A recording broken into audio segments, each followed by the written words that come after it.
නමෝ තස්ස භගවතෝ අරහතෝ සම්මා සම්බුද්දස්ස. Dear friends, 26 centuries ago, during the 45 years of his Dhamma mission, the Buddha, the fully enlightened one, has distinctly explained and clearly clarified in numerous occasions what the mind is, how it works, how to train and tame your mind, and what are the benefits of well-trained mind and danger of ill-trained mind. In Dhammapada, the mind is defined and illustrated thus. Mind precedes all mental states. Mind is their chief. They are all mind-wrought. If with an impure mind a person speaks or acts, suffering follows him like the wheel that follows the foot of the ox. Mind precedes all mental states. Mind is their chief. They are mind-wrought.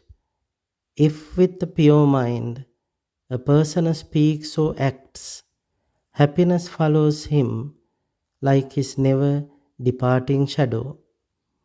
In the connected discourses of the Buddha, the perfectly enlightened one explains the power and the authority of the mind. Everything, both sensible and insensible, tangible and intangible, visible and invisible, are designed, determined, initiated, maintained, sustained, managed, controlled, led, disciplined, regulated, and governed by the mind. The Buddha has expounded thus: the world is led around by mind. By mind it's dragged here and there. Mind is the one thing that has all under its control. Nature of the mind is wandering. It wanders everywhere. That has been preoccupied in the past, dreaming of the future, and absence of mindfulness is the dominant impediment of training the mind. Once the Buddha said thus: dwelling in the cave of the heart, without form, the mind wanders far and moves alone. Those who subdue this mind are liberated from the bonds of Mara. Mind should be disciplined, trained, and tamed. Practicing mindfulness immensely helps us to meet our spiritual prospect if we truly and honestly practice it in a manner of consistency. Mindfulness of breathing and other techniques which the Buddha compassionately prescribed and recommended for us to practice and to train our minds will pave the way to innermost happiness and inner peace.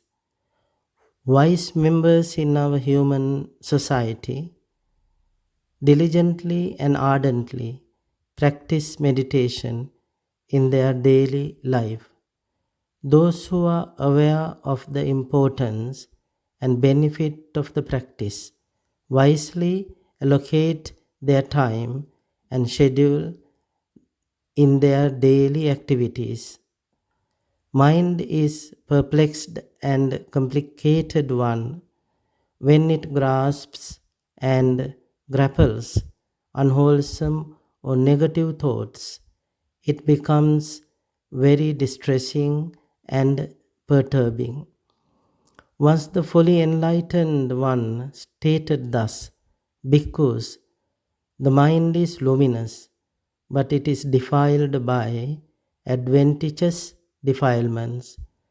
The uninstructed worldling does not understand this as it really is. Therefore, I say that for the uninstructed worldling, there is no development of the mind. As a compassionate teacher, the Buddha kindly guided us thus, because the mind is luminous, it is freed from adventitious defilements.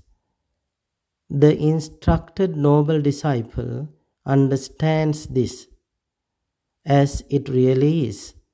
Therefore, I say that for the instructed noble disciple, there is development of the mind.